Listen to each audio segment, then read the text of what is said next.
feel like all of this fucking tech nowadays is just trying to hold your hand through absolutely everything. Oh yeah, No matter how many times you've done the same shit, it doesn't matter. without a doubt. It's still going to give you the little pop-ups and the little directions. Hey, There's directions on a pack of Pop-Tarts. Like, they're going to expect the worst from users. Always. When I say they, I mean all of them. but they should. Like, let's not kid ourselves. You have to expect the worst out of everybody. And I don't mean like worst as in like you're going to get beat up or something. I mean the worst as in people are dumb. They're so dumb. So the fact that they have to hold our hand through this stuff is just, it's kind of a drag and kind of a intelligence insulting for somebody with your technical prowess and expertise, right? Th- uh, for anybody that's done something already 10 times, you should be eliminated from the algorithm. Like the algorithm should just say, okay, this person is competent. They know what they're doing. We're not going to subject them to all this bullshit anymore. But why can't they get algorithms that do that? Yeah. Why can't that be a thing? We're on episode 6, so we're 60% of the way there. We're still dumbasses, but not drooling anymore. I think we're pretty good. Like even last week was good. It was just a dumb mistake. Yeah. A dumb mistake that you made by not hitting go live. Yeah, for sure. It's because AI didn't give me enough fingers, and that extra finger could have helped me click the right button. That's what it was. You needed a long finger to get over to the mouse that I have control of and click go live. AI does that too. You ever look at the figures, how long and plentiful they are? You know what's amazing? It's so superfluous. On Twitter, boomers fall for fucking everything. They don't even know that AI is a So somebody will post AI generated photo and they look really good too, but there's always a tell. There's always a tell. And if it's that ridiculous, like if it's too good to be true, it is absolutely untrue. You just start from that position, right? It's like having a photo clear as day of the Loch Ness monster. I mean, your first reaction is, "Oh, it's fake. It should be fake." Right. But you do anything with politicians, you make a photo of Donald Trump hanging out with a bunch of underage teenage girls. Yeah. And immediately everybody's like, look at this photo that just surfaced of this pervert doing crazy things. Never dawns on anybody that it's fake. Trump could literally have two noses. They look past that part. Yeah. And it always takes it. The first 500 comments are all boomers. Oh, that's sick. That's disgusting. Oh, that man needs to be in jail. And then one person pops in and is like, wait a minute, does that girl have 10 fingers on one hand? And on one hand. And then, of course, the boomers come back with, why are you defending this man? Oh, no, this is true. Boomers are so dumb. They are not equipped to exist in the world that we're about to enter into. And they're all on Facebook. Where they belong. Get off Twitter. Just boomers don't belong on Twitter at all. They should stay on Facebook. Facebook is a dying platform. The boomers are a dying generation. They should all go hand in hand. Let them enjoy their final days together. Yeah, okay. So, shall we play the theme song? Get this show on the road? Okay. You sent me this. You sent me this rhyme. Yeah. Because I said I wanted to start doing the rhymes every week. Are you going to do my rhyme or am I going to do it? It doesn't matter to me either way. I don't care. Okay, I'll do it. Do you want to do it? Yeah, okay. Sure. All right, hold on here.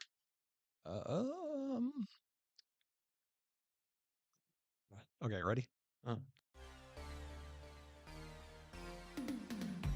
Welcome to the Mindful 90s podcast, the only podcast that tackles every topic from the 90s, from MMA and BJJ to hanging up booby posters to prove you're not gay. You didn't practice that before you came in. That was way too much. There has to be like the syllables all have to fall in the same. You know what I'm saying? Write poetry. What? In this particular instance, it's a little bit out of my wheelhouse. So from MMA to BJJ to don't do part of it. If you're not gay, don't do part of it. If you're gonna do it, do the whole thing. Come on. Just from MMA to BJJ to booby posters to prove you're not gay. I meant over the song, but whatever. Whatever. No, it's all good. It's all good. So, did you get your boiler fixed yet? Yeah, I did. Okay, it's nice. So much nicer in here. So I'm not wearing a sweater and a hat and freezing my ass off, cuddling with homeless people that mistook my house for just some random shed, because why wouldn't it be? There's no heat in here. So they would just crawl in here and lay on the floor. And so hopefully it'll be at least a couple weeks before they have to come back again, fix it again. Yeah, probably. Well, I hope. The last span, it was like every other day. I'd go 3 days and something else would go wrong. They'd have to come back again. I don't even want to look at the bill. Oh my God. It's gonna be in the thousands easily. Woof. Thousands and thousands. If I'm gonna say probably $3,000, $3 or $4,000 for all the work that they did on it. That sucks. That sucks. It does. I'm not a homeowner. I guess this is one of those moments where I'm glad. One of the few moments, but still. So we do have a daily call in. Now, if you remember last week, I said to myself, I think we're at a point where we have to maybe consider firing him from the job that we're not paying him to do these call-ins. But after thinking about it, I think everybody deserves a second chance. You know what I mean? But let's save it. Let's save the daily call-in until the end of the episode. Just because I'd prefer it that way. You don't want to. I might still change my mind between now and then, is what I'm saying. He's on thin ice because those last few call-ins were just. I don't know. I don't know if they were funny. I don't know. The beach call-in was kind of funny. You're a sucker for puns, maybe more so than your average person. I mean, I'm a sucker for kind of clever puns. He did a good job. He did sound rather proud of himself, and that's worth something. This week I was going to go first, right? Yes. Okay. So this week, my topics are entirely playing off of your topics. Okay. Kind of like the Matrix episode, where you said you were going to bring that in, so I was going to bring in my own Matrix topics. This is going to be kind of the same thing, but less philosophy. Yeah. I hope, than the Matrix episode. Yeah, considerably less philosophy this week on my end, too. A little bit, but not a whole lot. That way we don't have to argue about that idiot Socrates that you seem to like so much. Sir, as I drink my hemlock here and shake my fist at you. My first topic is for the vast majority of the 90s, I was really hung up on white dudes with dreadlocks. I thought they were cool and I wanted to be just like them. I thought it was the coolest shit ever. What about black dudes with dreadlocks? Them is too. It just because it was more of a thing with black guys? It's black dudes with dreads look fucking awesome. For sure. I mean, I think that's such an awesome hairstyle. I guess I was inspired by knowing that I could do it too if I wanted to. I'm like, if this guy can do it, I can too. Like that kind of thing. You're kind of fooling yourself, though. Because you're just looking at other white dudes and being like, yeah, he pulled it off, and I can probably do that. But you'll never pull it off like a black dude can. Okay, my two main examples are the lead singer of The Offspring, who just had braided dreadlocks. Yes. But then the lead singer of Counting Crows had like authentic dreadlocks. Didn't Jonathan Davis have dreadlocks for a while too? Yeah. Korn hit the scene a little bit after Counting Crows did. His hair was just his dreads weren't as like good looking, very messy, very just like Jonathan Davis's dreadlocks looked like they were the result of him just not taking care of himself. And the lead singer of Counting Crows looked like he put work into having them done the right way. One was a pop star, and the other was a metal guy who later became a pop star. So when you're trying to be the metal guy, you don't want the fancy schmancy Counting Crows He probably dreadlocks. put as much effort into them, but his effort was into making it look like there was no effort into it. I, and then, What a poser. yeah, for sure. Wait, we're talking about the Counting Crows guy, right? I'm talking about Jonathan Yeah, Davis. I'm talking about the Counting Crows guy. Um, and then the Offspring, though, that was the worst of because that was really Pretty Boy. There was the Offspring, and then the Counting Crows guy, and then the Corn guy. Yeah. Those I guess those are really the trifecta of 90s white guy dreads as far as alternative rock ish.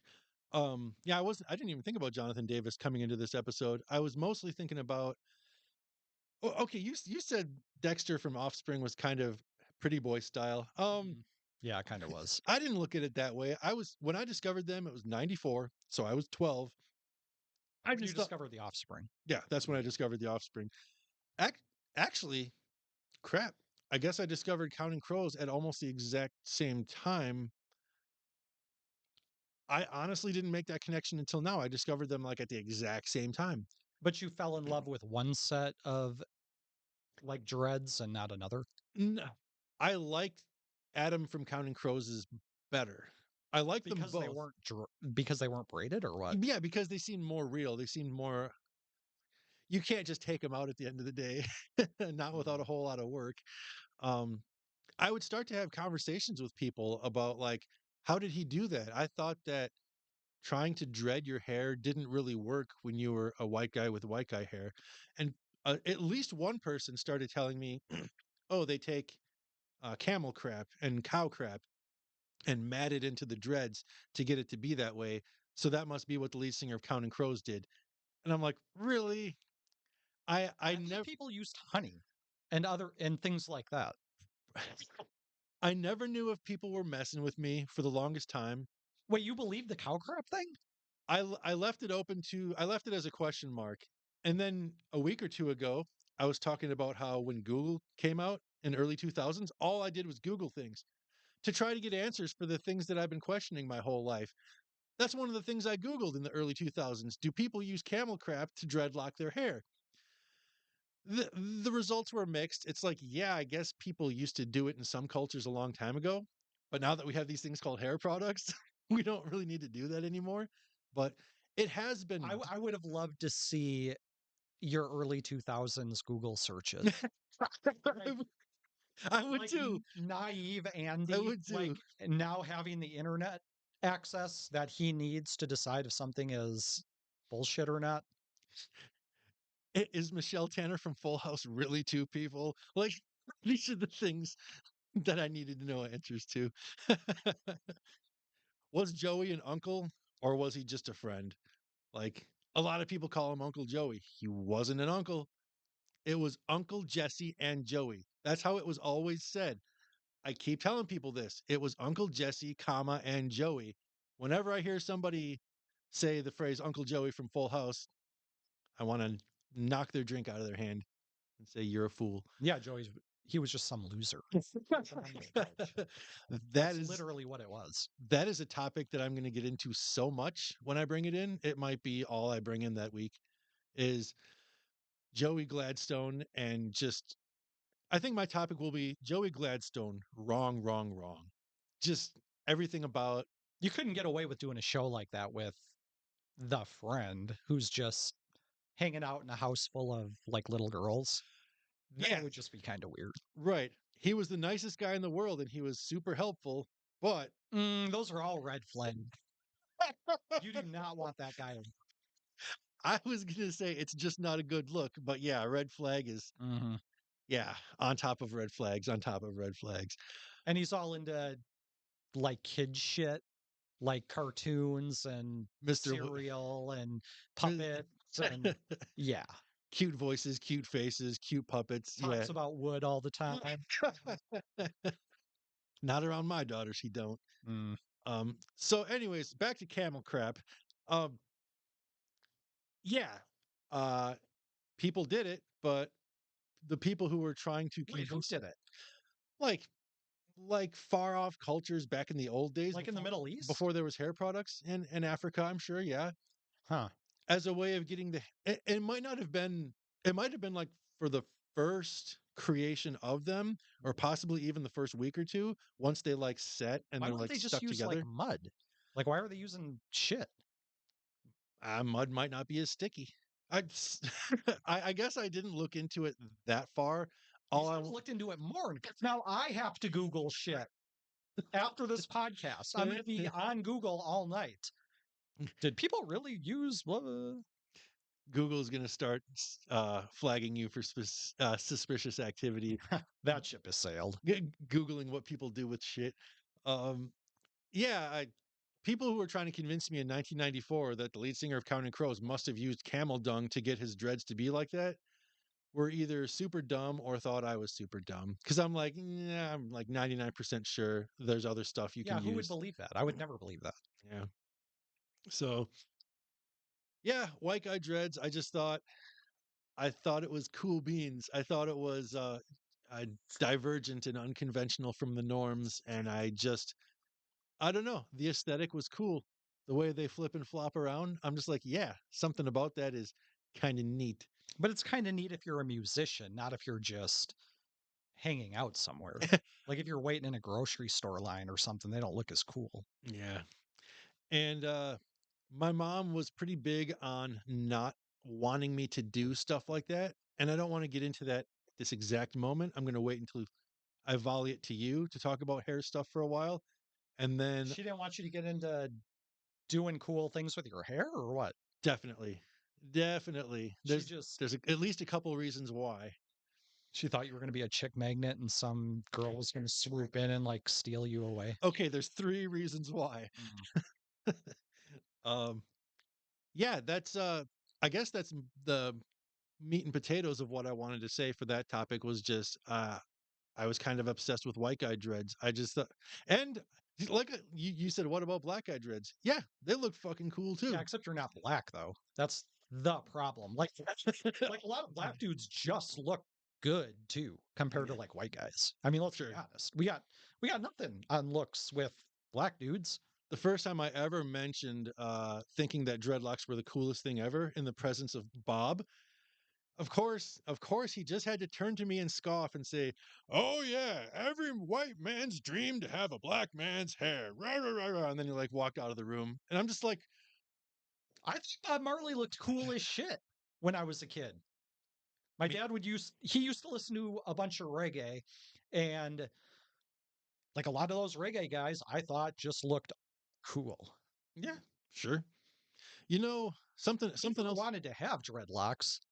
They just had a level of cool that I knew was unattainable to me. I I was a foolish enough dreamer to think that maybe I could be the one. Well, Like did you ever get dreadlocks? Did you ever do that? braided my hair a few times. Never lasted very long. Um, You braided them like Offspring braided them. yeah, Oh, yeah. yeah. You never did the dreadlocks, like the real dreadlocks, the cool dreadlocks. With honey and or poo poo. Yeah, Yeah. never did that. Nope. Rosalind had dreads for a little while. Really? Yeah. Nice. It looked good. I wonder how I would have looked. I probably wouldn't want to attempt doing that now. Hair situation is a little bit different at age 42 for me. Not sure if anybody noticed Why? that. You can't just grow out your hair and have some cool dreads. It's a little thin on top. Or if I could do it. I don't think I'm gonna do it. It just seems like so much work. And I'm really just like this It is a lot is of a work. testament to my not wanting to do any work at all. Some of my friends with long hair, I did braided dreadlocks for them because I was really good at braiding, and they're like, "I'm bored, braid my hair." And I'm like, "Okay." It is a lot of work, but I mean, if it looks cool, if you believe it looks cool, it's worth it, right? I'd never do it. I'd never go for it. I just don't think I could pull it off. I don't think it would look cool enough. You said a moment ago that you just chalked it up as a level of cool, like having actual black guy dreads being a level of cool that you accepted that you'd never attain. Yeah. I was gonna say I was naive and hopeful enough in the 90s to believe that I could be the one like Neo from the Matrix. So I guess I was enough of a daydream believer to think I could achieve that level of cool also if I had But it dreads. wasn't just the dreads, though. In the case of Bob Marley, it wasn't just the dreads, it was also the fact The that fact that he was cool.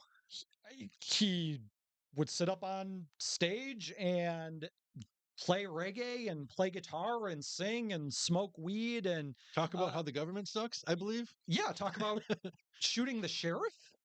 That shit's awesome. There you go. Yeah. Like we all want to hear about that. Uh, and he's got a Jamaican accent.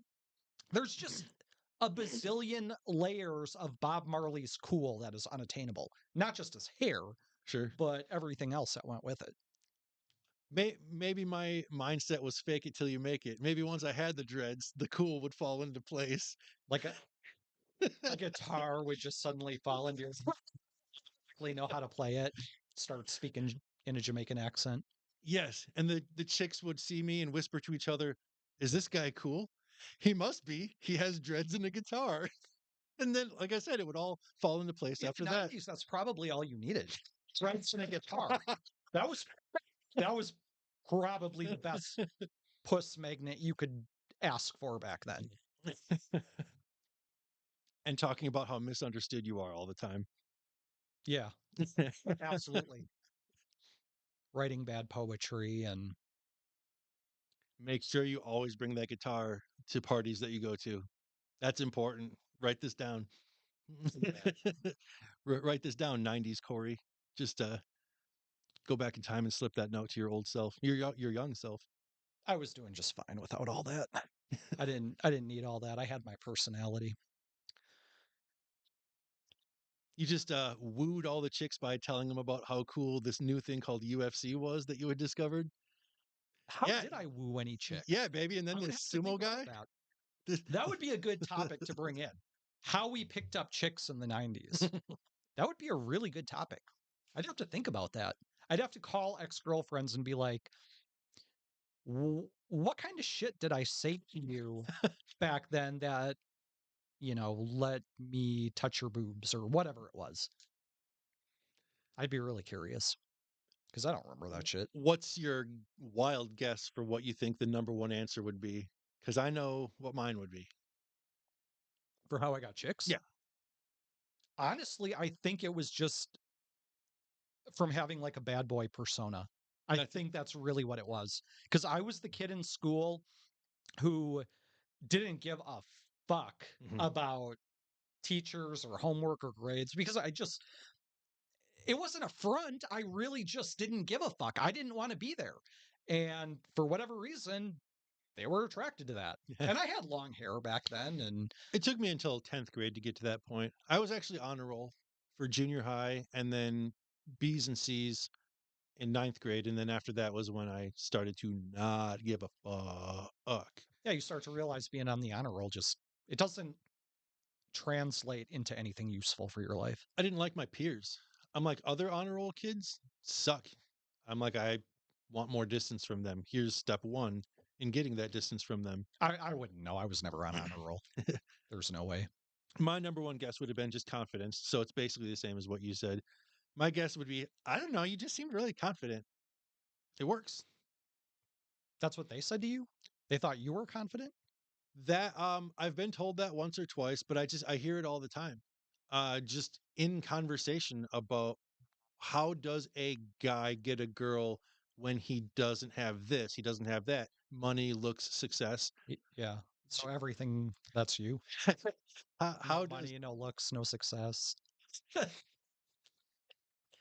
that's why I'm single right now. Not because I can't get chicks. I'm currently whittling down the list of None of us had money or success or anything back then, but we still managed to get chicks who also didn't have money or success or uh being funny. Actually any oh yeah, yeah. Funny was the one. any One that chicks I'm I got thinking in of. high school in the 90s It was because I knew how to be funny for the most part. I knew what they thought was funny, at least, you know. Now that I'm thinking about it, I had the funny thing going, and I would couple that with the bad boy persona. So teachers would rag on me for not giving a fuck. And I would always have a witty comeback that would make everybody in class laugh. Oh. And I think that was part of it too. There you go. Yeah. So I don't know. Are you done with your hair? Yeah, I get I thought you were going to come in with a story about how you thought that was such a cool look that you went with it and ran with it. And I don't know. I'm gonna wait and see what you say about hair and see if any of your points are a segue for me to bring up the story I want to tell. Which isn't even a story, it's just a tragic event. Um my best stories are tragic events from the 90s. Well, I'll be honest, I'm pretty much winging it this week.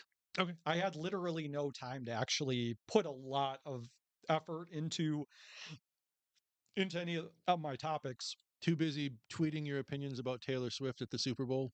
That's understandable. Yeah, too much time on Twitter for sure. But yeah, so I'm going to wing it. But what I'm going to do is I'm still going to make it fun. I won't have a lot of information, but I do have a multimedia presentation. Okay. So as you can see there, I was gonna say, What are we is gonna the are we gonna picture of- roll in the TV on the rolling metal rolling thing? yeah, we're going to have a history lesson. All right, great. So even though I'm winging it, we're still going to take a trip through history. So you can see up on the screen here this lovely girl. This picture is from the 1900s. Okay. Since you were bringing in hair, I had a topic that I wanted to talk about related to hair. But let's take a look at some of this hair before I get to my point. So we got 1900s hair. There's another example of 1900s hair. These chicks weren't bad looking either. Here's 1920s. We start to get into this. Where have I seen her before? Some of these girls are going to be famous. I'm sure they were actresses, long forgotten. No. But I do like that look. That's a cute look with the headbands. More. This might be. Oh, that's 20s. And then we're going to start to get into the 30s a little bit. Got that flapper look. Now we're definitely in the 30s here. In the 30s, this is interesting. This hairstyle that this girl has right here was huge in the 30s. And here's why I know this. Because I recently, well, by recently, I mean like 3 years ago, saw a yearbook from Valparaiso, Indiana. Rosalind's aunt and uncle had, from when they were kids in the 30s, they all had hair like this. Okay. Not just this, but like that. I wonder if it was a Chicago style that kind of migrated to Valparaiso. I don't know. But it was all short. It was all really short like that and really curly. And all the girls wore it like this. This girl right here actually doesn't have it as curly as most of them would. Like this is pretty straight for the 1930s. So, continuing on. That's rare 1930s. Almost nobody had it long like that back then. Okay. So, I think she's famous. Well, I too, by mean, the way. post-Depression era, hair products cost money, right? Probably. So now we get into the 40s. In the 40s, they had this weird kind of wave thing that went on with their hair. There's a close-up of a 1940s hairstyle. So World War II era, they had this weird where they, I don't know. That's like Patsy Cline hair. Yeah, for they sure. pull it all back somehow and just leave it on top of their head like that. But it was long. Now we get into the 1950s, and now we're back short again. Like we know who this is. That's Lucy. Of course. And actually, my grandma, when I saw old pictures of my grandma when she was a kid back in the 50s, she had hair like this too. Norma Jean. Yeah. And then more. It's still shorter. Now we're getting into the 60s.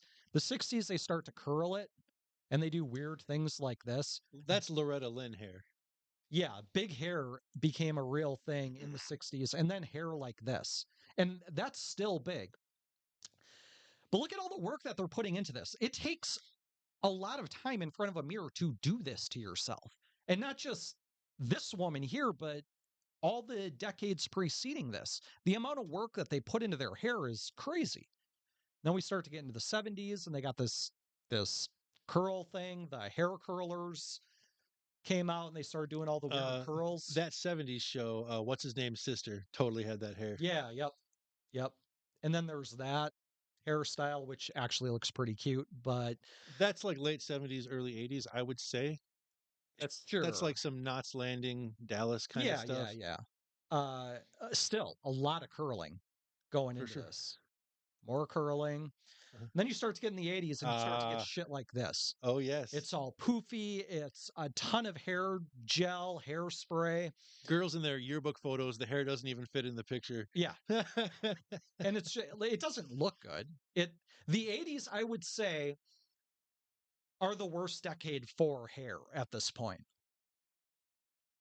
It's been a long journey of hair up to this point to reach the clownish levels of hair that you start to see in the 1980s. Well, Like the 80s was such a drug revolution. Everyone's like, where do we go with hair from here? Wah! you get like this poodle look that a lot of chicks were rocking back then. None of this is attractive at all. Bonnie Tyler, Total Eclipse of the Heart hair, for sure. Yeah. This is all just this. It's so gross looking. I mean, look at this. It's all you got the crimp style. You're crimping everything with bangs. That woman owns hair scrunchies that are made out of socks. I guarantee you. Oh yeah. And it's gross looking. And you got the mullet. I'm stylish, but I'm also professional. Yeah, it's just a really, really bad time for hair. The 80s, I think, were just the worst decade for hair all around. As we've seen with our little trip through time here, now that we're in the 80s, this is the worst of the hair. The train wreck very gradually got worse until the 80s when it just got perpetually worse. Right. Yeah. Which brings us to the 90s. How did I see that coming? Once you hit the 90s, and Alanis Morissette here is a perfect example of the end of the bad hair. The 90s is the first decade where women just started growing their hair out naturally again. She's not spending any time on this hair at all. There's no crimping, there's no curling, there's no 5 gallons of hair products going on top of her head. She's just growing her hair out. That's it.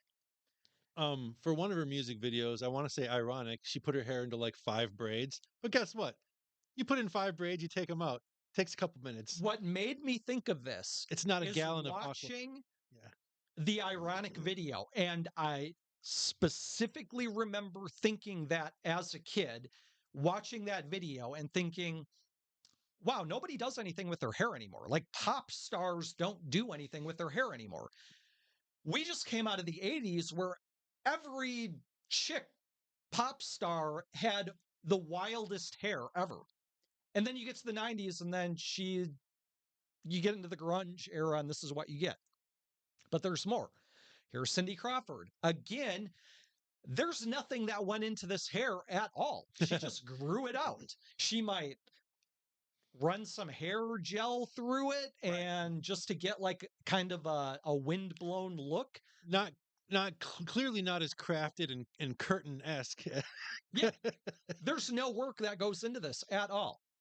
Yeah. Again, here's Julia Roberts. Same thing. These are all pictures of these women from the 90s. Sure. This is 90s hair. The return to hair normalcy after, for the first time in the 20th century. I mean, the early 1900s were kind of the same thing. So we brought things full circle. This was the best example I could find of this is the craziest hair got. That's the most try hard. Right. that women's hair got in This the is 90s. obviously clipped. It is obviously styled. It is obviously highlighted. A hairstyle that's literally called the Rachel. Right. But she was the only one that could pull it off. Other people tried to emulate it, Yeah. but all they really would do is cut it this way, but it never really looked quite like that. But again, there's no styling involved here. Yeah. He just goes to the salon, she gets it cut a certain way, and that's it. She goes about her day. She doesn't wake up in the morning and spend an hour in front of the mirror like some of those chicks in the 60s or 70s. Do you think people started not wanting to use gallons of hairspray because in the 90s we started talking about the ozone layer all the time and they got all scared? Come You really think chicks care more about the ozone layer than their hair? What craziness are you spitting? I can tell by your initial reaction. I'm like, okay. No. Women found out that the ozone layer was being depleted and they were just like, what's that? Do we need that? Sounds important. So anyway, the 90s. The 90s brought hair to normalcy again. That's the only point that I had to make, but I thought I would preface it with a really long slideshow just to take up time and make it seem like a really important point. Since then, hair has been on the decline again. When you start to get into the early 2000s, then you start to see bangs coming back and and then holy shit, the social justice warriors of the 2010s. Oh, The crazy things that they do with their hair. Yeah, for sure. They're definitely on par with the amount of work that has to go into. What's the style women were wearing? You still see some of them like this, where they would shave like the side of their head, and like what was that all about? I couldn't tell you. I can was a make guesses. Yeah, that the heart of that trend, the peak of that trend was about 8 years ago, 9 years ago. Okay. It's actually been quite a while. Yeah. Yeah, I couldn't. I don't know. It might have been kind of an empowerment thing. That's the vibe that I picked up on. But I don't know. Somebody just did it, and they're like, "Oh, looks extreme. I'm extreme too." I think yeah. kind of caught on like that. If you're going to mention how hair went back to a downward trajectory after the 90s, you cannot Yeah. gloss over scene hair. Bro, 2005 Warp Tour kids, pop punk emo Oh kids. yeah. Holy shit. Yeah. Yep.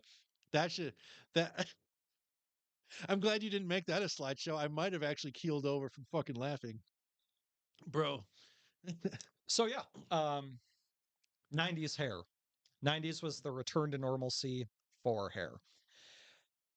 That doesn't mean there weren't exceptions. Yeah. You would still run into chicks at concerts who had crazy dreads and still did all kinds of wild shit with hair. But usually it was more of the hippie kinds of chicks who just would put their hair in dreads because they didn't want to take care of it. So I think it was just the whole idea that we're not going to spend 5 hours in front of a mirror styling hair and crimping and curling and doing all this shit. I think that's really what it came down to. But whatever. It looked good, especially coming out of the 80s. Hair in the 90s looked absolutely marvelous. Right on. I can't disagree with that. I'm so much more a fan of 90s hair, 90s chicks hair than the decades before and after. Oh, and here's the other thing I was thinking. I was thinking, well, is it just because I have a bias towards that because that is what I grew up with? You always have to wonder that. Yeah, of course. But I don't think that's the case because as you can see from the photos, these girls are clearly not doing anything special with their hair at all. Unlike and the girls in 50s, 40s, 30s. they were all hot too. Yeah. They all looked really good. So that's not the issue at all. But I don't even have anything to complain about with the hairstyles necessarily, or most of them. But the 90s are the first time in the 20th century where women very clearly stopped fighting hair and just let it grow out and just let it go as nature intended. Why is that important to you? It's not important to me at all. I just needed a hair topic. And like I said, I specifically remember thinking that as a kid during the ironic video, where it dawned on me that pop stars didn't do crazy things with their hair anymore. It was just a thought I had. And I guess it stuck in my subconscious all these years, Well, waiting to come out. I mean, you and I have had talks in the past, even recently, about things in life that are organic, that happen organically, that grow organically, are generally just better. You refer to it as the way organic is the way to go when it Mm. comes to what we do in life. That's kind of what I thought you would say when I asked you why is that important to you. The the No, hair yeah, I don't care about it. I'm trying to give you more credit for being thoughtful and No. mindful, as Yeah, it don't were. do that. You're like, I just wanted to bring in a I just wanted a hair topic. Well, okay, yeah, since I didn't know what you were gonna say about hair and how you were gonna say it, you did not end up giving me a springboard to say my second hair thing. I thought maybe that would happen, but it didn't. The only other thing I was gonna say was I'm still mad at my mom. Maybe I should go see a shrink because I'm still mad at my mom in a way that I can't let go of. The 90s was not only when my hair was at its thickest and fullest, but it was a time when I was my most ambitious as a human being. Age 8 to 18 was the 90s for me. And it was a time when I was so inspired by the hairstyles of the uh, musicians and even some of the guys on TV, the kids my age in like TV shows and movies who did cool stuff with their hair. I wanted to do what they did. My mom wouldn't let me, and there was really no reason for it. No good reason. Um, when I would want to grow out my hair and braid it or dread it, mom would say no. And when I there would be periods of time when my hair was starting to get long, almost long enough to like tuck behind my ear, tie up or anything. Mom would get into a bad mood one day and notice that it's getting long, and she knows how much growing my hair out means to me. And she would just be like, "You're gonna go get a haircut. We're getting you a haircut, like now, like when we go grocery shopping this weekend." It was a power move. It was a control dynamic. There's no good reason why she couldn't have just let me grow my hair out once to see what it would be like to have it long enough to tie up. She just didn't want to let me have control of anything. It was too gratifying for her to always boss me around and be the lord of me and the lord of my hair too. And She was afraid that was going to be all your strength, like Samson, and you would just toss her out of the house. yeah, I would get too confident and realize this long hair makes me feel like I am the man of the house. Maybe that's what it was. Um and then I was How was her hair back in the 90s? a mullet. My mom's hair Oh yeah, yeah. my mom's Now hair has that you been a mention mullet my whole life. it. Hmm. I got a mullet mom policing my hair. How rich is that? That ain't Um, right. it ain't. And I would have conversations with her sometimes to try to get down to the nitty gritty and try to understand why wouldn't she let me do what I wanted to with my hair. One time we were having a conversation during the late 90s. Like I'm, at this point I'm driving. I've only got a couple more years before I'm finally out of the house and I can do what I want with my hair. And I'm just asking her, I'm like, Mom, right now, like the cool thing is to for a dude to shave the sides and the back and tie up the hair on top in a ponytail. Mop top with a ponytail. Either way, it's just I kind of get cool. that. Um Jason Newsted was like the first guy I ever saw do that. In the Metallica music videos that came out Oh during the yeah, Black that's right. album, Yeah, he would not pinwheel, what's the word for it? Windmill. yeah, yeah. He would pinwheel. He would windmill, and I'm like, "Oh, dude, he's got all of his hair underneath shaved." I'm like, "That's kind of dope." And I'm sure back then I called it tubular, but whatever. My mom said, "Ew, you're never ever getting that hairdo." I'm like, "What? Why did you say it like that with so much conviction?" And she proceeds to tell me she saw a made for TV movie where a guy in this movie was a child molester and he had that hairdo. So now, she said, I can't help it. I can't get it out of my head that every guy with that hairdo must be a child molester. My mom literally says to me, I have this opinion that is completely devoid of logic, but I'm going to inflict it on you and make you unhappy because it makes me somehow feel better. Did she think that everybody, in my mom's head, maybe everybody else saw this made for TV movie too and all agreed with her? Probably. You know what I mean? Like, how ridiculous is that? So, it's That's pretty how crazy people think, man. it's pretty difficult for me to still not be pissed off at her about it because You never just called out her own bad hair? Bitch, go look in the mirror. What are you doing? she would get mad. I would poke at her about it every now and then. Why don't you try something different than the exact same haircut every single time? She would just roar like a lion and say, I do it because I like it, okay? And I'm like, well, I might as well get along with you because I'm stuck with you for a while. Um, and then as soon as the 90s were over, early 2000s, I joined the Navy where I spent 4 years and having even less of a say over what I could do with my hair. So by the time I got out, I was 22. Hair was starting to get just a tiny bit thin, still doing pretty good, but and the hairstyle of the tying your hair up into a ponytail with a mop top undercut and the mop top, that style was gone. I'm like, I missed that window. Fuck. So I hit that window. I got to do it. And let me tell you, it was fantastic. oh my It god. was better than sex. So, oh, salt in the wound. Yep. Bro. I'm Well, our mom didn't care about our hair.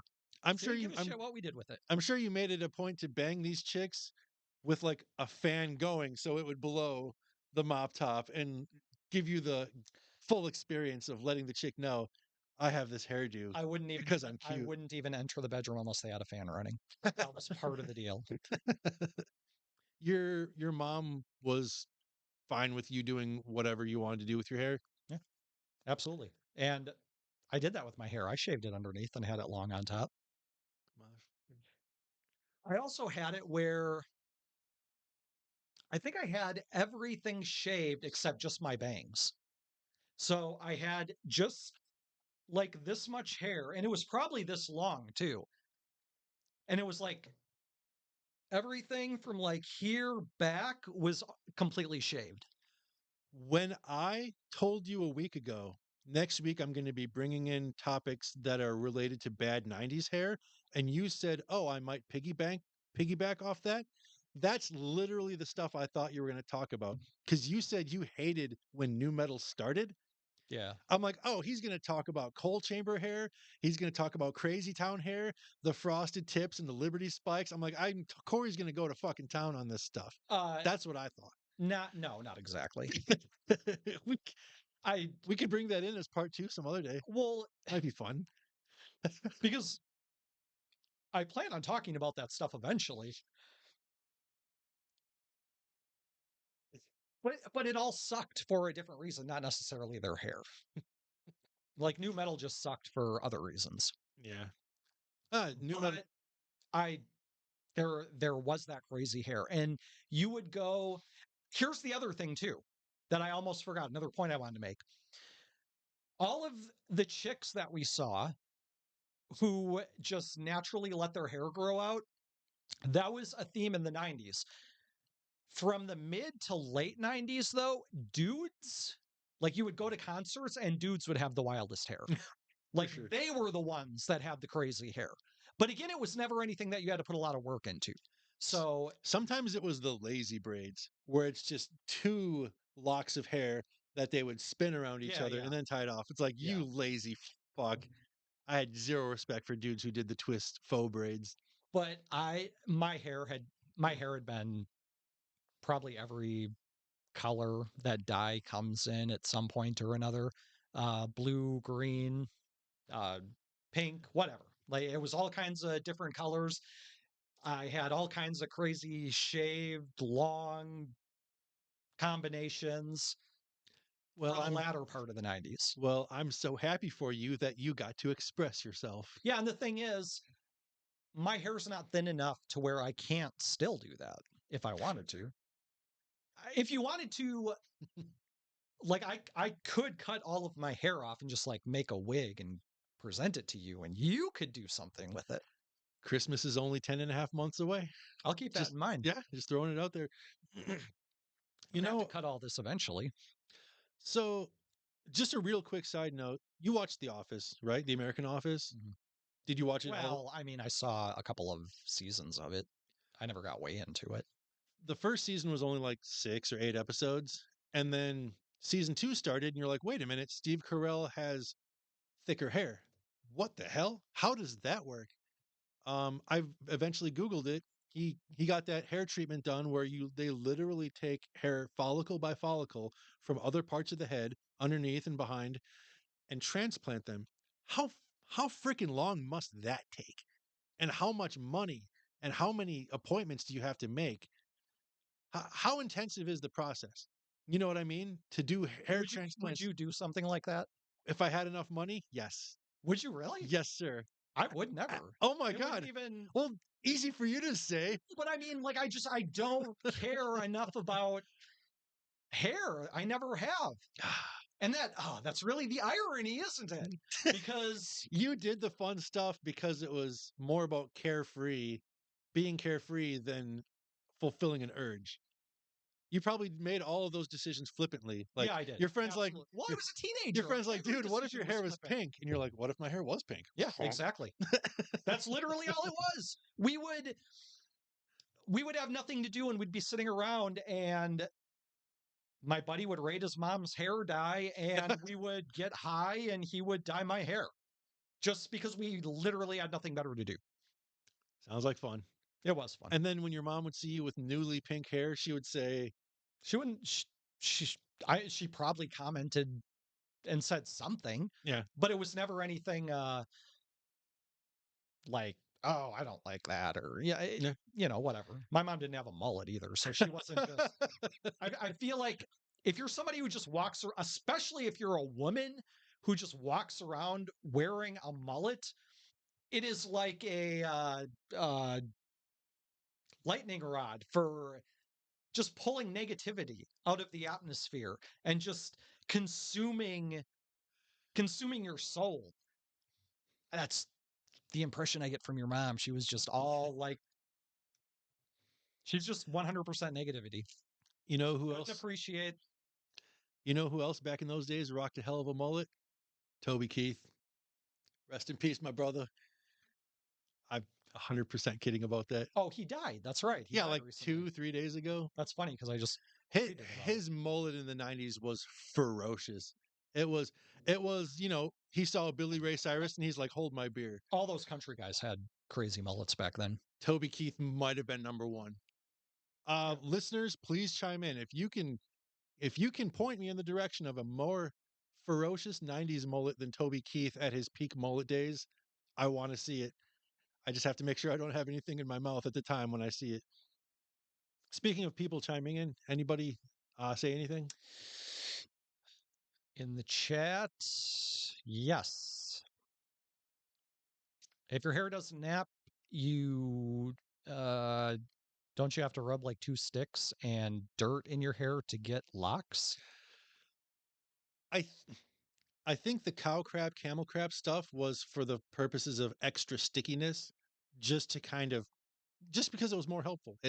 If you could stand the smell, it was just another aid to make it form and stick. What I what couldn't. what Baron von Cardo is saying though is probably a key element to dreading your hair. Yeah. He'll show you his jackalope. Fast as fast can be. That guy was creepy. I forgot about that. Pat says Bob didn't shoot the sheriff. Yeah, that's right.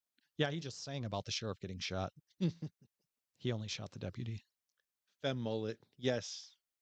My mom kept the fem mullet alive. The fem mullet's For- disgusting. It's truly one of the most horrifying things I've ever seen in my life. Hey Alicia, what's up? And yep, and She Alicia said comments. she said boners. You can't say boners. This is a family fucking podcast. Great, we've just been demonetized. I knew it would happen, and I knew it would be because I said talking boners. about boners. Hey, I'm going to be kind of talking about boners in my next topic. Okay. All right. Yeah. Let's not get too ahead of ourselves here. Or anything You like ready? that. You want to talk about some boners? When do I not want to talk about some boners? Hell yeah. Boing. The second topic that I had that I didn't really tell you about is about a little band that kind of blew up in the 90s called Tool. Now, the only reason I brought this in is because you said that you were bringing in a topic about how you wanted man braids and how tooly it was of you. But really, everything you described wasn't really that tooly, because all teenage kids do that shit. They all do. It's just whatever. I think Your mom was a major tool in not letting you just do what you wanted with your hair. And if my mom would have let me grow out my hair and braid it like Dexter from The Offspring and wear it to school like that, I think You could have molested all of those children without anything getting in your way. why wouldn't The that only obstacle was your short hair. why wouldn't that be everybody's assumption, right? Right. Absolutely. If mom would have let me do that, then like going into my first day of school of having that hairdo, it would have been a mixture of feelings. It would have been a mixture of this is exhilarating and a lot of people are going to think this is cool. Then the other half of the feelings would have been people are going to call me a fucking tool. A lot of people I'm sure would have deemed it very tooly. You know what I mean? And I'd be like, I got to weather that storm, and if I can make it through a couple days, I should be in the clear. Yeah, but you always seem to think that there's some kind of sweet spot where you can please everybody, and you just kill. You're always going to be hated by somebody. That's life. I'm working on it. You're never ever going to be liked by everybody. Yeah. Ever.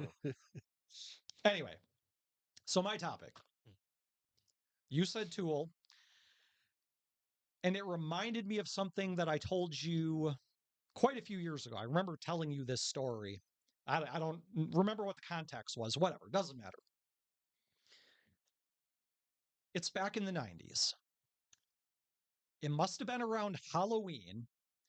It was late fall. And I am with my girlfriend at the time in her bedroom. And we're doing naughty teenage things. And we're super high. We were smoking a lot of weed. And then we got super naked and did naked things. Yeah. We're listening to the radio. Did you ever listen to WAPL? Yeah. It's a rock station out of Appleton. That's what we were listening to. And we were making love by Lava Lamplight. I shit you not. Everything in the story is 100% true.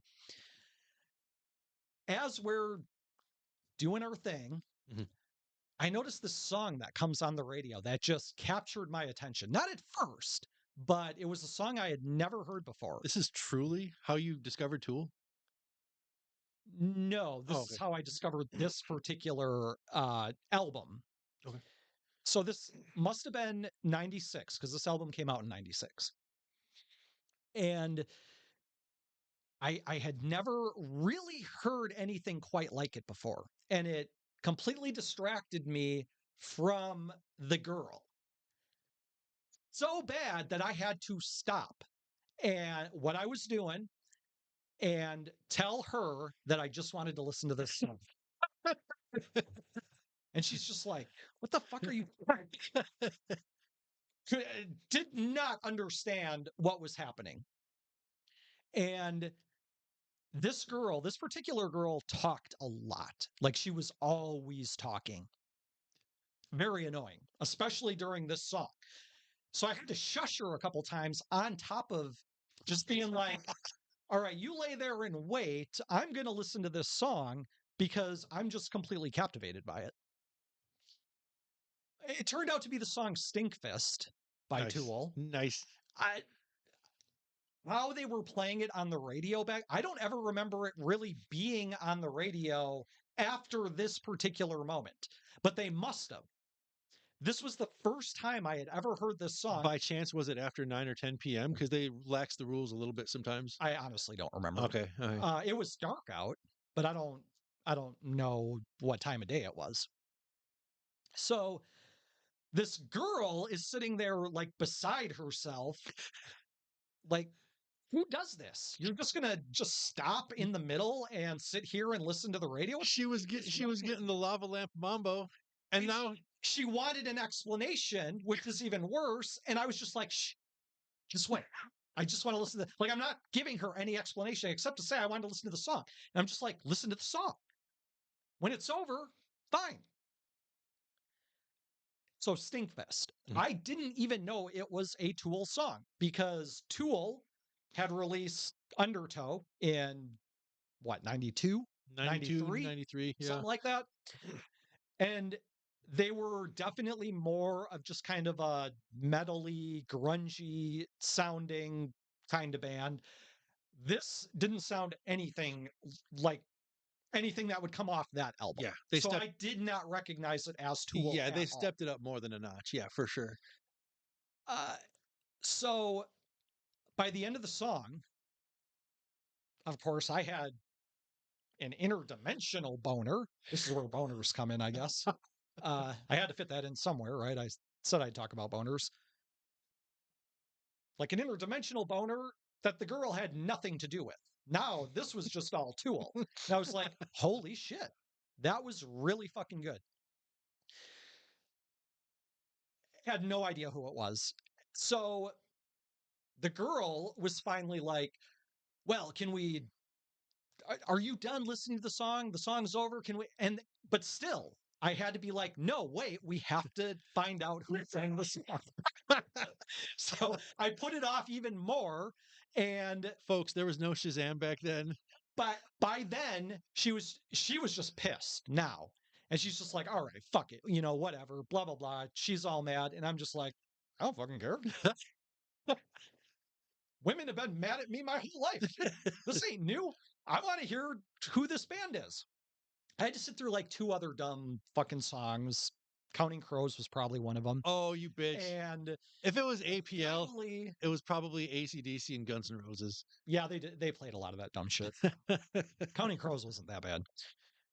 Oh, so finally, I found out that the name of the song is Tool, but they didn't call it Stinkfist. It was track number 1.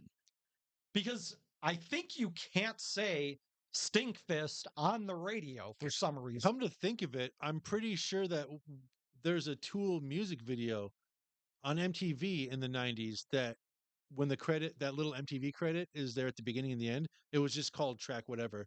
Probably the same one. Yeah. Yeah. Stinkfist, probably. Yeah, probably. So they called it track number 1.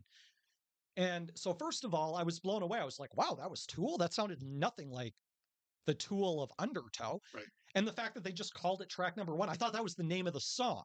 And so I was like, wow, they didn't even name their tracks. That's kind of cool too. Anyway. Ballsy. Yeah. I didn't hear the actual album in its entirety until, I don't know, 7 months later. It would have been the following summer. So we were on a class trip and I was listening to it on the bus. We were going to like Minneapolis or something. And a friend of mine had the album. And of course, we get on the bus. We're preparing for this 5-hour bus ride. We're on the bus before dawn. This is like most of us are half drunk still. I was really fucking high. And my buddy brought his Walkman and let me listen to the album. So that's all I did was I just stared out the window and just listened to this album, high as fuck, and immediately was just captivated by the entire thing. So by the time I got done listening to it, I was just like, there is nothing out there like this album right now. This is so far removed from absolutely everything in music. The structure and the themes of other metal. It just completely blew me away. Yeah. So, if you remember in 96, new metal was just kind of starting to get going. It wasn't super, like Korn was pretty big on the scene. Life is Peachy came out in 96. Yeah. There was a few albums that came out. Machine Head and Fear Factory were starting to get more new metal. More new metal-y. Yeah. And then there was yeah, I mean Pantera had already been Great Southern Trendkill came out in 96. And I don't know, would you call Pantera, I wouldn't really call new metal. They were kind of, But they weren't Slayer, that's for sure. yeah. They weren't heavy metal like Slayer. But uh what else was there? Power Man 5000 came out right around 96 or 97. And then Stuck Mojo was another one. Oh god. Stuck Mojo, Yeah. the album Pig Walk came out in 96 too. New metal didn't really break out in a big way, I think, until 97. It was more 97 where it really started to get big. Yeah, Coal Chamber kind of was like, look what we can do. Yeah. Yeah. The thing is, I was already sick of new metal by the end of 96. By the time I heard the first new metal song. But before it really broke out in a big way, I was already so fucking tired of it. And that brings us back to the Tool album. For the next probably 2 years, the only thing I could listen to was this album, this Anima album, by Tool. Because everything else was so fucking boring to me. I couldn't listen to anything anymore. By this time, I'm already sick of listening to Korn. I'm already sick of listening to half of these metal bands. So tired of it. So this was the only album I could keep going back to. In fact, I remember that it was Payne's album Rebirth that finally took me away from that Tool album to become an album that I could listen to regularly and be like, okay, this is a really good album. That was the first time. And that didn't happen until 99. Maybe I didn't even hear the album until 2000, but it was right in there. So for 2 years, all I could listen to was this Tool album. And I was very bothered by it because I thought, like, Tool just they ruined music for me. I couldn't listen to anything anymore. The first time you told me this story, that's the way you told it. You're like, as soon as you listen to that Tool album, you're like throwing your hands up in the air, like that's it. Other music is fucking meaningless. I would go back and listen to albums, try to listen to albums that just a year ago I thought were great. Antichrist Superstar, Marilyn Manson. Yeah. Great album. Not after the Tool album. Now it just sounded like stupid dog shit. I had such a problem that I just didn't know what to do. And I went through this phase where I was searching so hard for new music. And of course, this was on the cusp of new metal. So everything coming out was all new metal. It was cookie cutter and pretentious and weenery. Oh my God. It was a very tough time in my life. I don't know if I really had a way to wrap this up other than to say, yeah, for between 97 and 99, that 2-year stretch, all I think I listened to was that Anima album. Tool's Anima. Yeah. I couldn't listen to anything else. I would compare it to going to the sledding hill on a semi-regular basis with your friends, with your family, or whoever. It's always fun to go sledding. And then they're like, hey, let's try that toboggan over there. And then you go down the toboggan and you try to go back to sledding after that. And you're it's like, not the same. You can't do it. It's like slow motion. You're like, this is only a half a step above just sitting here. Yeah. You can't go back to sledding after you've been tobogganing. Yeah. It's the same thing with like video games. You can't go back and play Atari 2600 after you played Skyrim. There's no comparison at all. You're going to be bored out of your mind trying to play Pac-Man after that. And that's how I felt about the Tool album. And to make it even worse, Tool had this whole mystique about them where they were into all of this like really wild shit that you had never heard of before. And you've never heard, they were expert trolls. They were always trolling the shit out of interviewers, which was hilarious.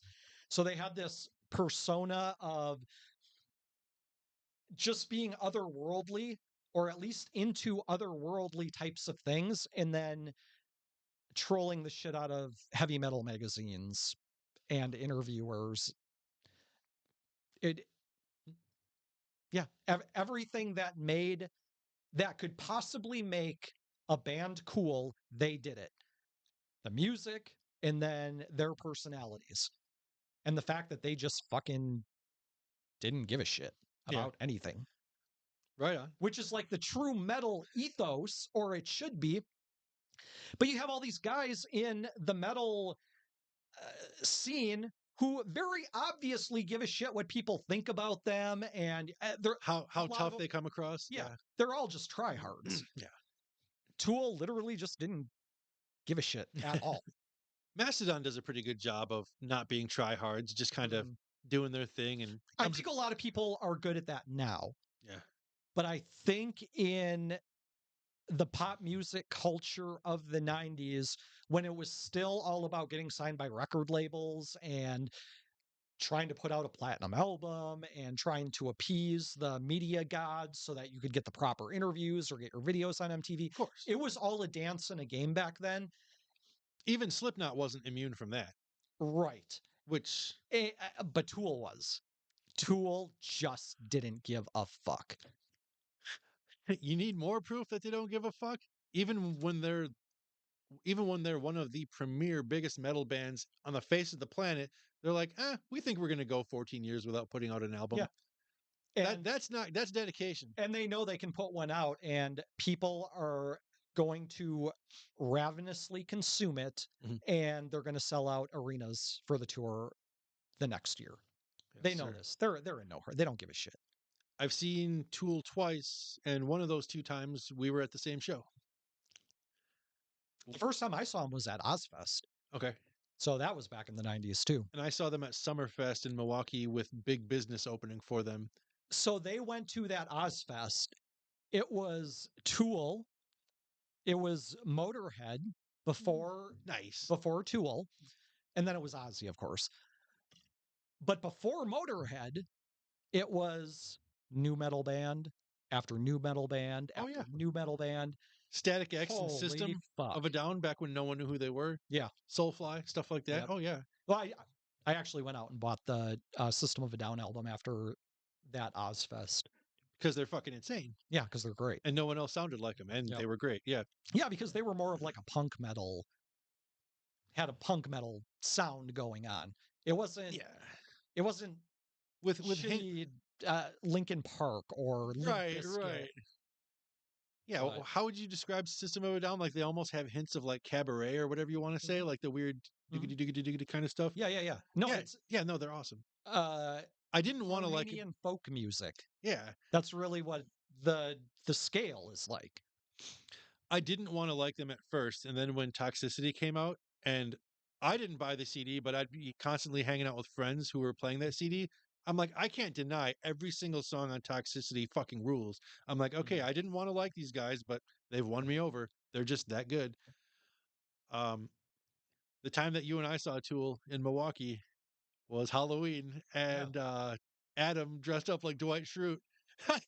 So good, so good. I'm glad we were there for that. So that was your second topic. Yeah. And I guess I wasn't really going anywhere with it. I just wanted to shit on New metal, yeah. and to some degree metal that's not Tool. It was a pretty dark time in my life when music ceased to exist for me. It's just a really odd place to be in because I love music. I love all kinds of music. But then it doesn't help when all of your friends are metalheads who are just into dog shit metal that you don't give a shit about. So when you were doing the horizontal lava lamp bombo with that chick, and you heard that Tool song and it sent your boner into a different dimension, it was stuck in that dimension for 2 years. Yeah, it Wow. didn't come out for 2 years. It was rough. Wow. It was probably a fucking different color. It probably had sideburns when you finally got it back. It definitely became my guru when it came back from another dimension. let me My expand your life mind. coach. Yep. Yeah, there you go. Anyway, that's what I got. Very nice. My last topic is I'm glad I don't objectify musicians like I did in the 90s, at least not as badly. Figured I'd go with that. Oh, that's why I brought in the Tool one, because you were doing this topic. Okay. Okay, yeah. That makes sense. Yeah, what can I say? Back in the 90s, that phrase "it was a different time" is thrown around a whole lot. And on this podcast, there's another thing that gets thrown around a whole lot. I lived out in the middle of nowhere. Those are gonna be reoccurring themes here. So when you're growing up in the middle of nowhere and it was such a weird time, you just how do I want to say this? You're just trying to survive and you're surrounded by a lot of Mullets I was gonna say and negativity. I was gonna say dumb people and narrow-minded people, but that lumps right in with it. A lot of negativity and mullets too. And I don't know, you just kind of get conditioned by your surroundings and you can't get out of it because you're stuck in the middle of nowhere in Amherst, living out in the country with no access to Here's a little more sidebar. open-minded people. Yeah. Here's a little sidebar on the chick hair thing. Girls that live in rural areas in the middle of nowhere are always a decade behind when it comes to their hairstyles. I don't know if it's still that way. Maybe it's not that way anymore, thanks to the internet. But back in the 90s in Amherst, Wisconsin, there were definitely a lot of girls still rocking late 80s poofy bangs. You said a and shit decade like behind. that. I'll say 2 decades behind. Like, yeah, it's pretty bad. Yeah, Pretty bad. They're disgusting animals. The smell of that Aqua Net just gets to be a bit Yeah. much. And I don't know, it kind of, you're surrounded by a lot of narrow-minded people and it just kind of rubs off on you. And when everyone's like, "Oh, I don't like that band because the lead singer is gross or ugly or fat," Or- you just kind of go with it. Yeah. You just kind of go with it. No, I never did. You, You said you're going with it? yeah. Ew. To a not to a massive degree, but for the most part, I went with the flow, and I'm just like, oh yeah. I some examples would be like, I don't know, the lead singer of Blues Traveler. I never gave Blues Travelers much of a chance as I should have, just because the lead singer was a big fat guy. It's like, in hindsight, I'm like, why did I do that? Why was I like that? Mm. It's because another theme that's going to keep coming up in this podcast, I was looking for mentors and I was looking for people to emulate and assimilate to and be like. You didn't want And, to be fat. and if I had an You didn't idea want to in play my harmonica? Harmonica's cool. harmonica is a lot cooler than I gave it credit for back in those days, that's for sure. But I had this, ideal in my head of how I wanted to look, what I wanted to be like, and I would just kind of gravitate towards musicians who fit that or might be the next cool thing that I could aspire to. And the lead singer Blues Traveler with his vest made out of harmonicas and he's just a big fat guy with big sideburns. I'm like, I never liked sideburns. I don't like anything about this guy. Yeah, they have 2 catchy songs, but that's all and I'm not trying to dog on Blues Traveler too much. That's just the first example of like, oh, I kind of dismissed them and uh, I'm sure that first album that had Hook and Runaround that sold a gajillion copies, I'm sure it was a great album. I've never heard it. Maybe I should put it on my to-do list to listen to it and see how great it was so I can remind myself of Wow. what I missed out on. Sure, it was great for the 90s, but it's probably not that nothing special now. It was probably just like Nirvana with its 3 chords and its uninspired musicianship. It wasn't that bad. Yeah. Nothing's as bad as Nirvana. These days, I do a whole lot better. I'm still not perfect, but I do a whole lot better job of saying I like music if I like the way it sounds. And That's always been my only metric.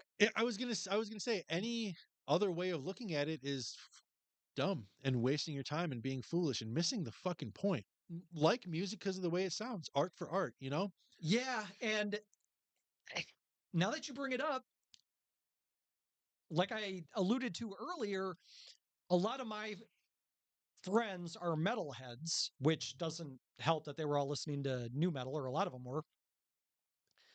But metalheads can be some of the most elitist, insufferable people when it comes to music. Purists. Yeah, nobody argues more about, oh, that's not real metal. Like Yep. I Absolutely. heard that from so many people. Have you ever heard of Dog Fashion Disco? Yeah, for sure. When they came I've, out with I've the seen 'em. Adultery album, I thought that album was fucking fantastic. Yep.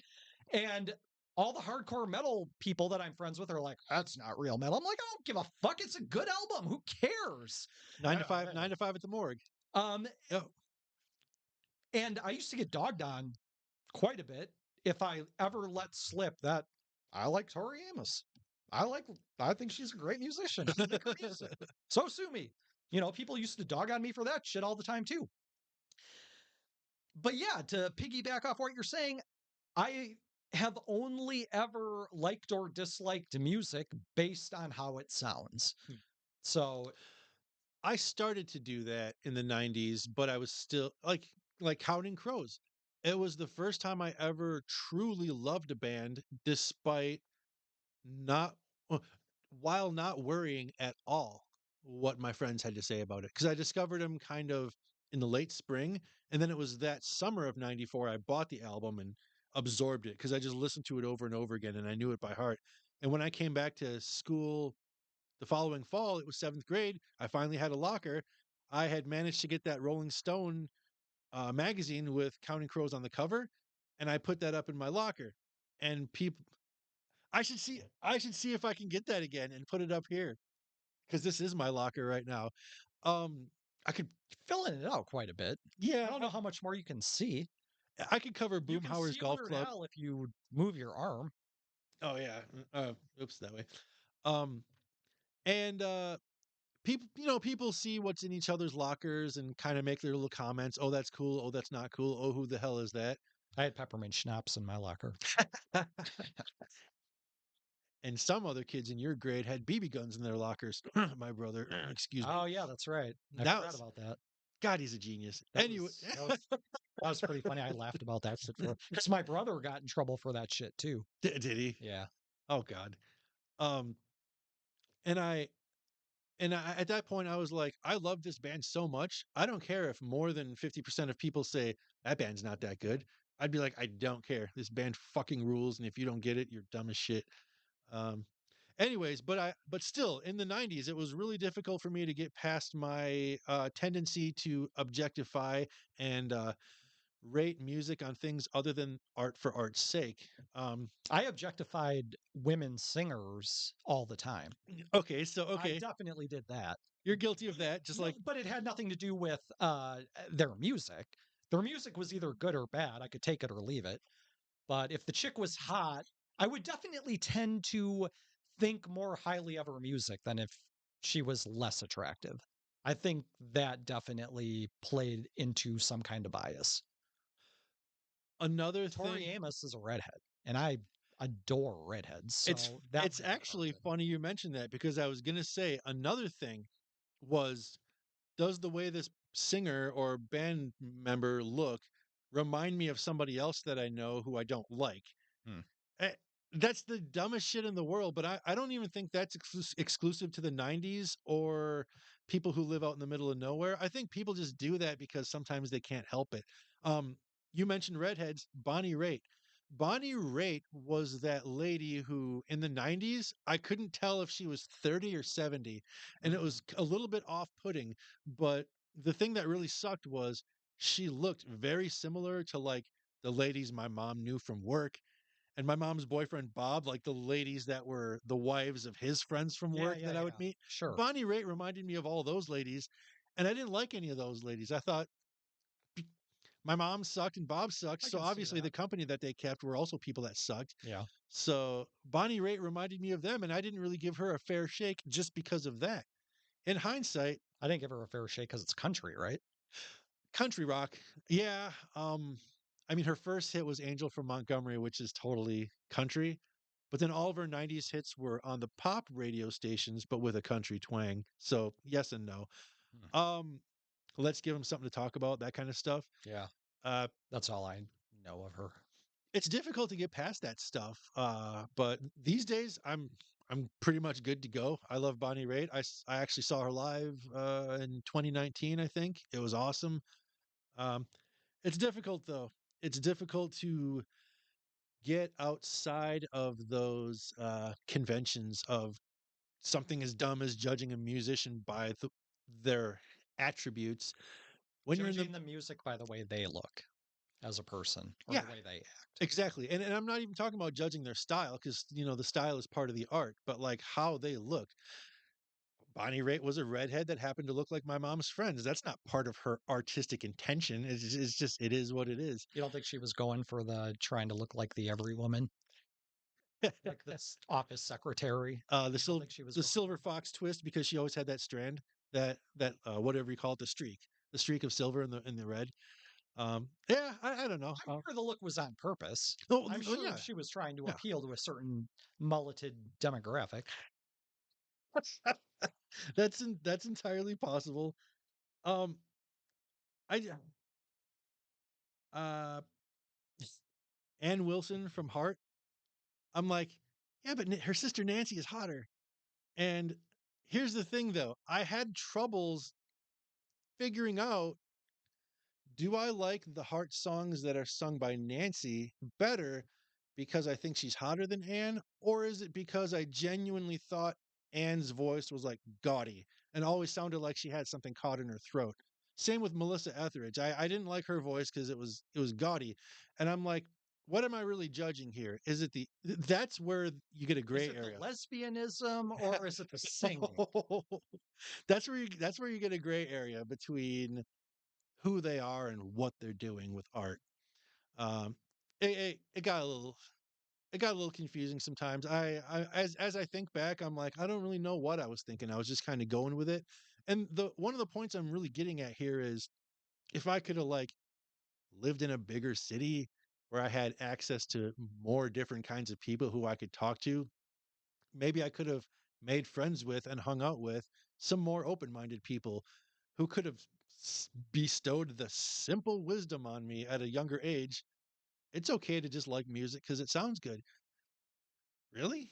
Like, I figured that out with Counting Crows, but it was driven by my lust for white guy dreads. Like, if it wasn't for that being the tipping point, I might have still been afraid to really let my love for that band shine from fear of, oh, is it cool enough for other people? Because if none of my friends are oohing and eyeing over them, then maybe I should steer towards the Offspring instead, or Corn. I That's don't know. definitely small town in the middle of nowhere thinking.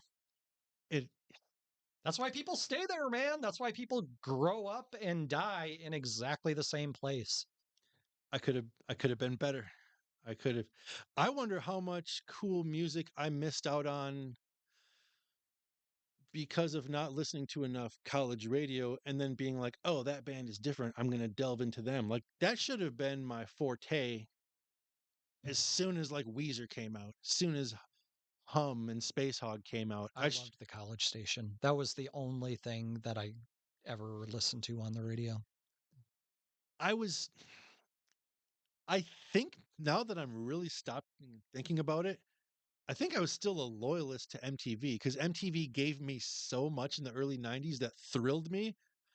I held on to them for too long. And when MTV started to take a nosedive into all this sellout bullshit that they were doing in the late 90s, I kept saying, it's not so bad. Give them a chance. They'll still give me some more cool new music.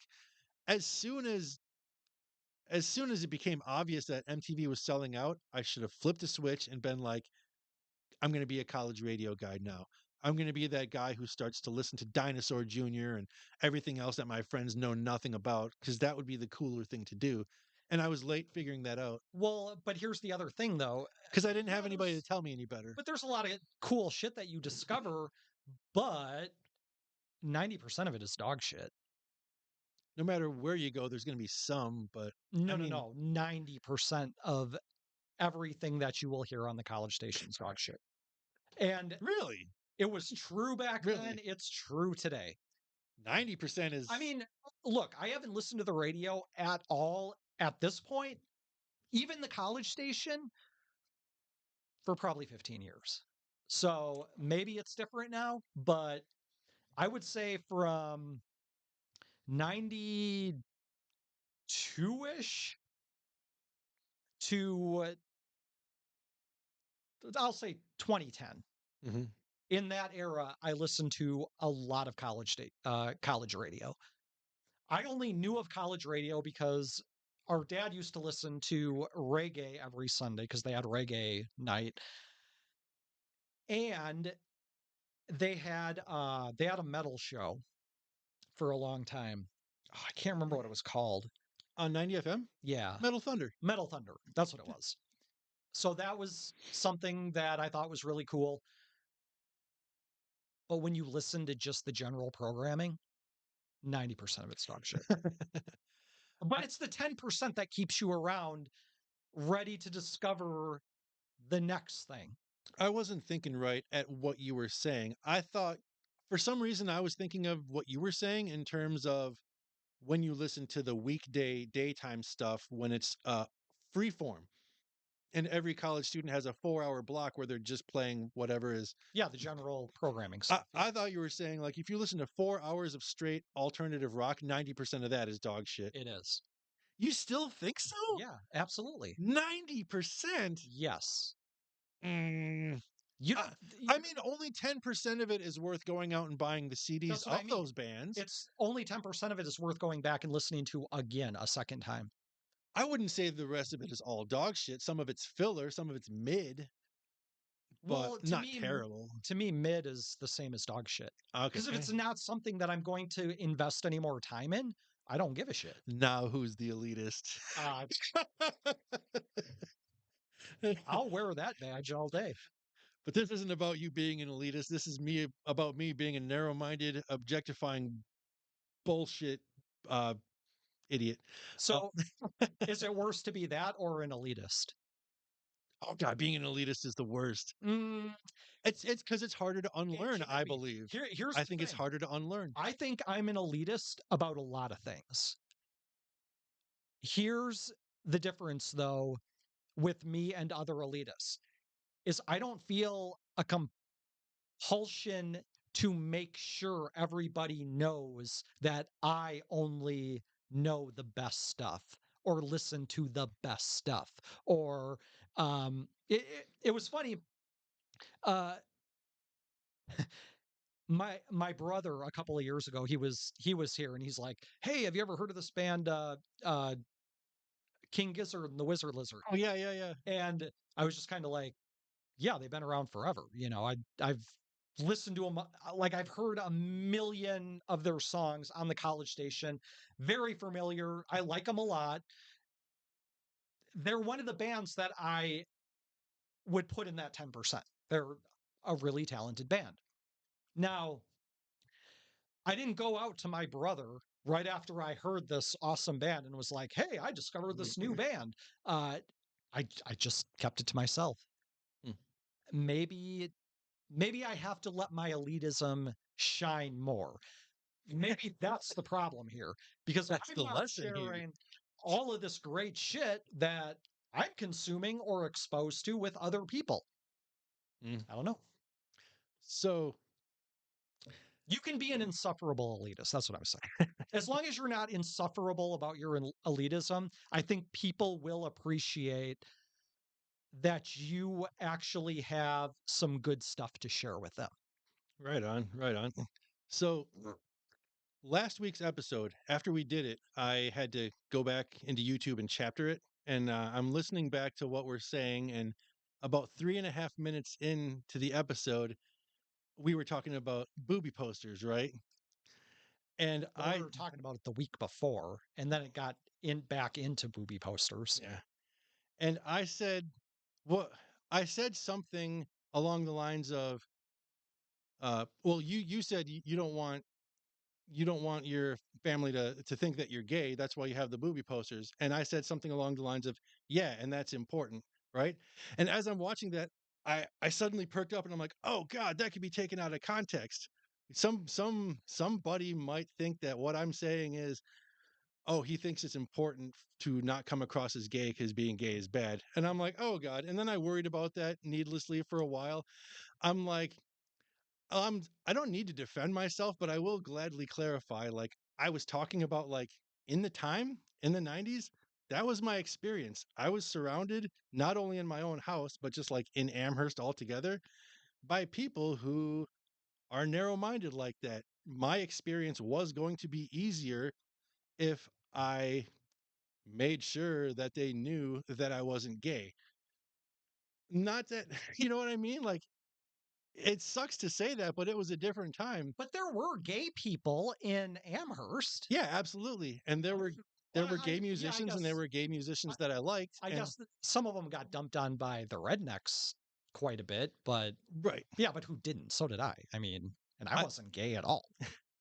My mom was a massive homophobe. I almost don't even know how much I should talk about it Oh because yeah, my dad is too. Yeah. for sure. it's uncomfortable. It's enraging. It's just like, good God. Like, the more I think about It's it, just it's little people that just never grew out of their little confined space. right. And never want their egos to be challenged. So whatever And I, thoughts they have must be right all but the the thing time, is, I just forever. it doesn't enrage me though. Like I don't give a shit what people think about gay people. I don't care. No, it enrages me to look back on just how bad my mom was about it. Oh, Like, I'm trying to live my life oh. not being mad at my mom anymore. You're saying it wasn't about being gay though either. It was literally everything. Yeah, It was every aspect. It was the experience and just trying to make it out of it with my head above water. That's what I meant by it, was when I said, yeah, and it's important. It's important for people to know that I'm not gay, because if they think I am when I'm not, then they're getting a satisfaction that they don't deserve, and I'm getting more shit that I don't deserve, and it's all just stupid.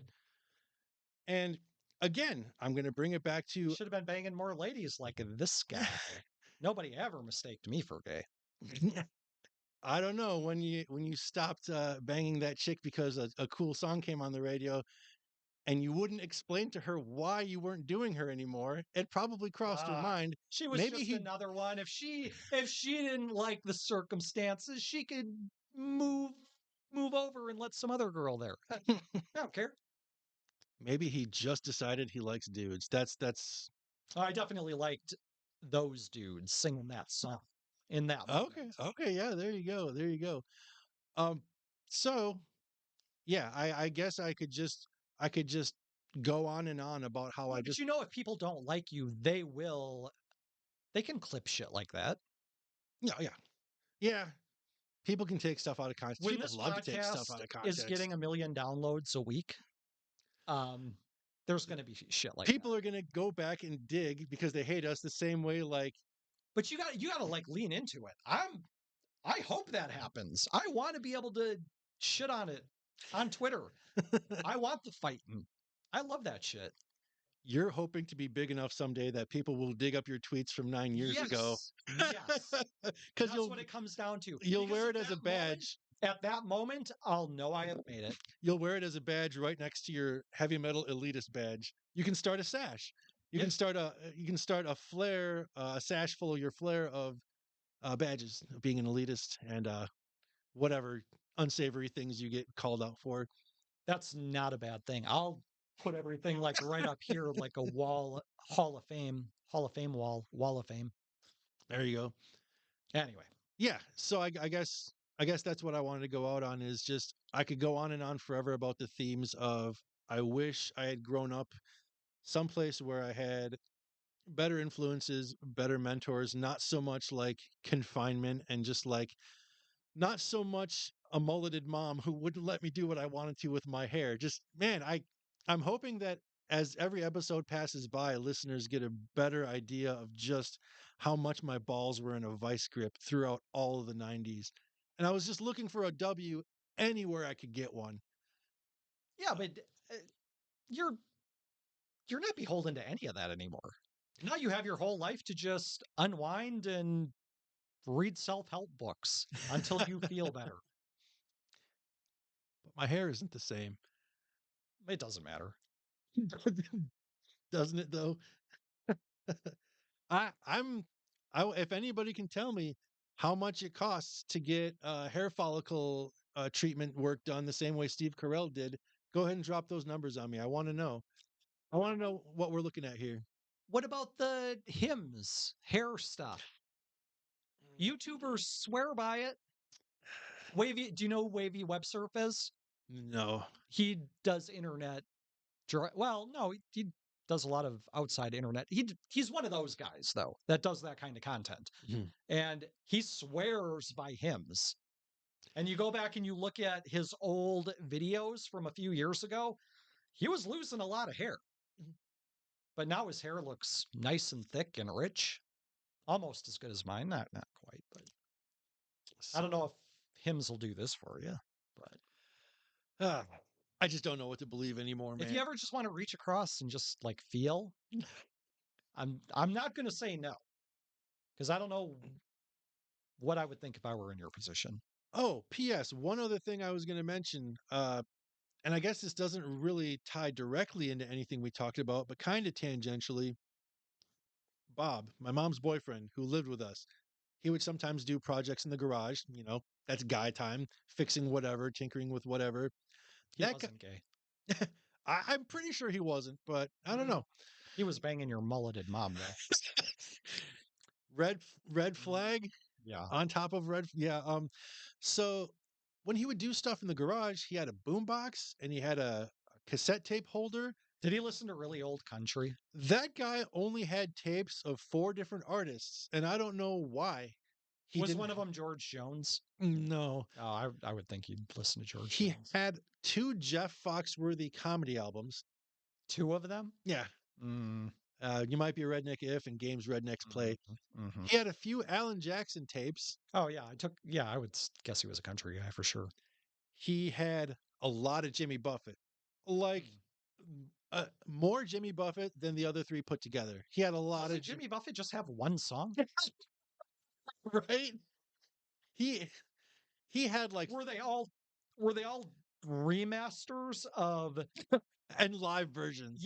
of He- that song? He was Or one of the rid of first guys who really milked the idea of what if I just kept putting out live albums and making money off them. Jimmy Buffett was one of those first guys that did that. He had a, Margaritaville featuring Snoop Dogg and Margaritaville featuring Bonnie Raitt and Margaritaville. That's all I can think of what his albums would be. and last but not least, he had a few tapes of Ladysmith Black Mambazo. And I could not for the life of me figure out how that made any sense because I don't think he was a huge racist, but I think he might have been. And there were clues every now and then, but he listened to Ladysmith Black Mambazo and enjoyed it very much. And I would sometimes go out to the garage and I'd be like, "What is this?" And he was like, "It's Ladysmith Black Mambazo." I'm like, "Oh." I think I might have asked something like, "Why are you listening to this?" And he was like, "'Cause it's good." Whatever. Like, What do you like, black people? that was You his should way have of hit him with that. you got to love it when a kid who's probably not even a teenager yet is just asking a question because he's trying to make sense of his world and he just can't get the guy who's supposed to be his mentor to say anything to him that's not grumbly and short and like, "Get out of here, you're bothering me."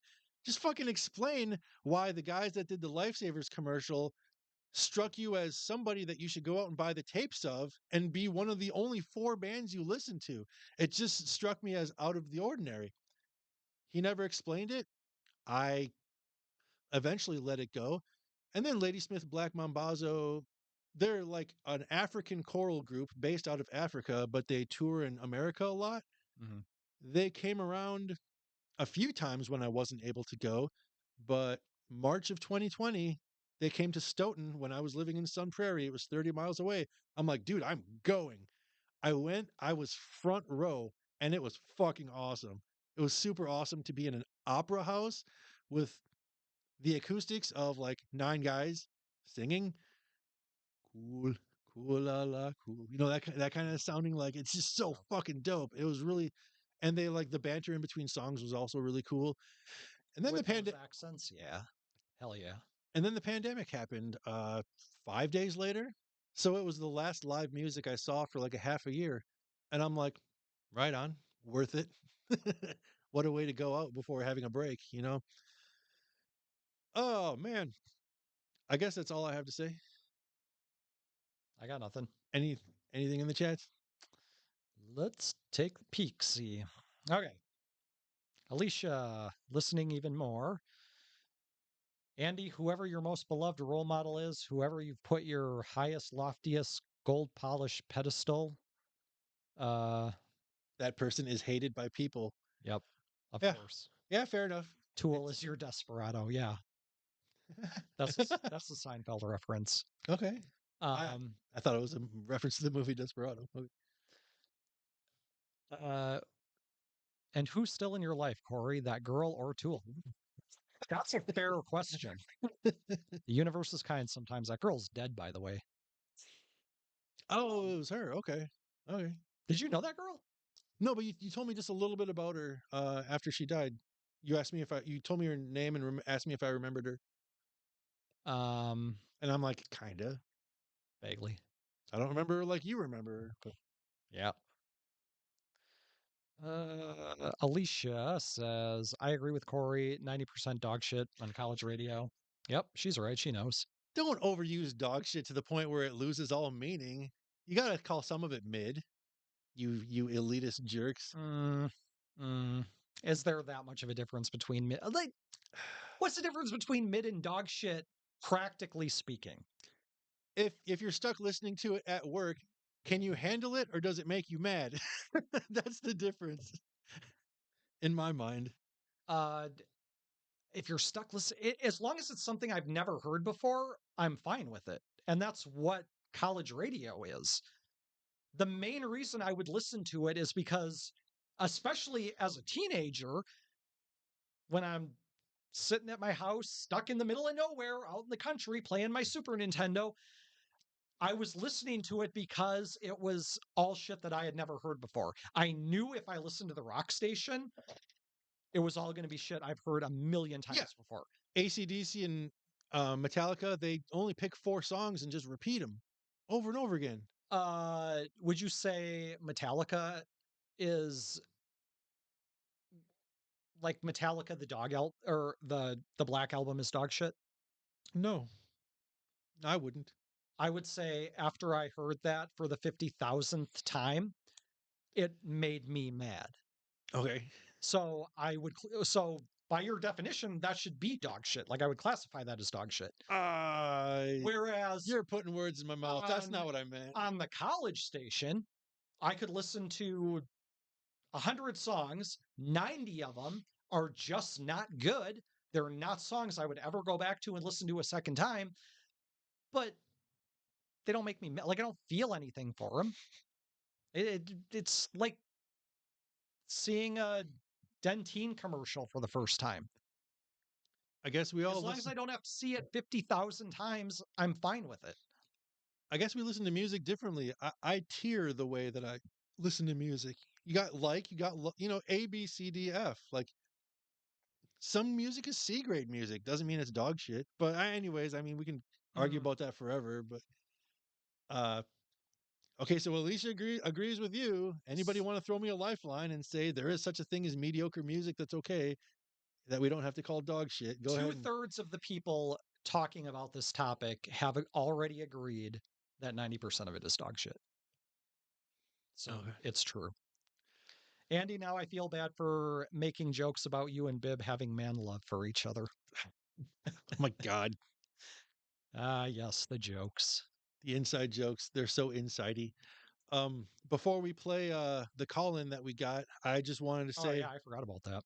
I just want to say the weather is projected to go back to it's been pretty nice for the last couple of weeks, and it's going to go back to being pretty crappy and pretty cold starting with next week's episode.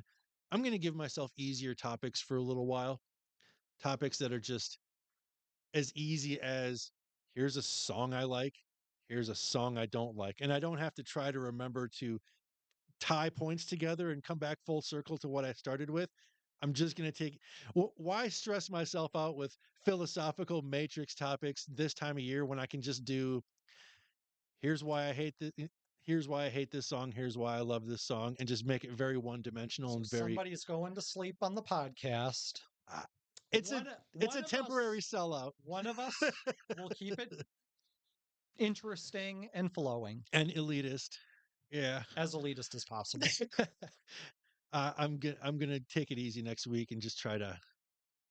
Yeah, I haven't even given thoughts to my topics next week, so I have no idea what I'm even bringing in. I'm yet. pretty sure. I'm 99% sure I know what song I'm gonna bring in next week that I hate. I definitely won't be bringing in songs. I don't know which song to talk about that I love. My goal is to find something about 90s shit or things that happened in the 90s that maybe people don't know anything about. Like Like- with the Tanya Harding shit. Yeah, Like, a that's what lot I of was gonna that say. was- Yep. That was like a lot of fun information. Anyway, all right, here we go. I think Corey has a point. Yes, I do. I Seems always like have the a point. trend is to pull back or be less brutal in these combat sports. Take the 90s, for instance. I mean, the gladiators at the Colosseum could be had or stab other gladiators. Then That was a good time. Augustus Nervicus comes along with his special padding, making it safer for contestants. All because he nerfed it. Just of fun, sleep, entertainment. Which, let's face it, it's the true downfall of the Roman Empire. He's probably not wrong about that. I think it's important They for. created a generation of pussies. I think it's important for listeners to understand that when he says that this happened in the 90s, he didn't mean the 1990s. He meant the 90s. Oh yeah, I got you. Okay, maybe it's just me assuming that other people wouldn't have gotten that. Did you ever watch that show Spartacus? I never did. It was so good. Everybody says that. So It is a effing show good. I should go back Yeah. and watch. Absolutely. I have a few of them like that on my list. Yeah. As I was watching it in like 2011, through 2013, I think, I'm like, television can't possibly get better than this. This is just everything I want. And then Breaking Bad came out. which I never watched, so that's all You never saw that one? You saw Spartacus, but not Breaking Bad? happenstance. Yeah. Yeah. Never saw Well, I Breaking Bad. Spartacus, so- Never saw Mad Men. Never saw those. I only watched a little bit of Walking Dead too. Like, anyways, They did not have cool shows like that in the 90s. not Yeah. like that. Yeah. Their groundbreaking shows were things like The X-Files or Twin Peaks. Basically, yeah. X-Files is. And then Twin Peaks fell apart after a how many shows tried to copy the X-Files right after the X-Files too? Yeah, there was a bunch of them. Even Fox. Fox Yeah. tried to like double up, create like a 2-hour block or 3-hour block of shows just like it. I'm sure those will be topics we bring in. For sure. Did you watch X-Files? Oh, absolutely. When I was a kid. Never watched it. No. Didn't watch Uh, X-Files. For a while, they used to have it on pretty late at night. It was like 9 o'clock at night. And I don't remember if our bedtime was at 9 or what the deal was, but I remember having to secretly watch that in my bedroom for a while. So Or but your that's when it first came out. That was like the first season of X-Files. So must be that something else was on that the adults wanted to watch on the main they living room would send us TV. to bed. Yeah. Yeah. yeah. That All could be. right. All right, let's shut this down. Yeah, Pat feels bad about the man love jokes. Whatever. Now that you've been exposed to the madness of your mulleted mom, I was literally just now you're about getting sympathy. I was literally just about to say, when I think back to the mullet that Pat had in the 90s, I will not be dogged on by that guy. No, sir. Oh, we all had mullets. He They're could pretty- Oh man, there's a he could picture. rival Toby Keith. Yeah. Yeah. Well, for he sure. had thick hair. He had like thick curly hair. I still does probably, but all right. I'm going to shut this thing down. Thanks everybody for watching. If you enjoy this podcast, like and subscribe. I should be saying this every week, and I never ever think about it. Please smash that subscribe button on YouTube. That would be the best, and everything else. And tell your friends we're on Spotify. And yeah, Smash that like button like I was smashing that Tool song back in the 90s. Not the girl. Like Hoist Gracie was smashing that sumo guy's face. Like the guy whose name I forgot smashing the guy in the nuts. I did Oh. talk about that. Yeah, that too. Man, I should have dug up that video and played that on the podcast. That would have been awesome. Just to make every dude watching it be like, oh my God. All right. I'm Nut just- shots again and again and again, you said, right? Yeah, like 20 of them in a Because no rules. Those were the good days. I can Good old imagine days. Beavis and Butthead being like, he did it again. Not like the 90s. That's when the good fights were, the stabby fights. All right. Goodbye, everybody. Good night. Thanks for watching. See y'all next week.